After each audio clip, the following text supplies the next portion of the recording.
Hi, to add widgets to lock screen on your iPad transformation as a first step, just take a look at your current lock screen, and here we would need to press and hold this lock screen like that till we can see this edit mode. So after that, you can select your wallpaper first and then tap on this button on the bottom of the page, Customize. Now choose lock screen, and after that on the left side you would see Add Widgets.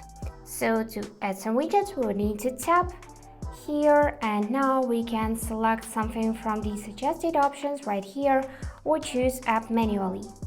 Firstly, let's choose reminders from these suggested options like that, and on the left side we can select calendar, and then we can just choose its type. So here we got up next, date, month, next event, and that's it. I'm gonna choose next event by tapping it like that. Here we got bigger and smaller options, so just tap on it like this. And let's go in batteries and add battery widget as well. So I'm gonna select this first one, and now if you agree with the changes and if you are done adding some widgets, you can close this tab by tapping the cross. And this is how it will look on your left side, so on your lock screen. If you messed up and wanna just remove some of the widgets, you can tap on this left side again, and now near each of the widgets you'll see this minus.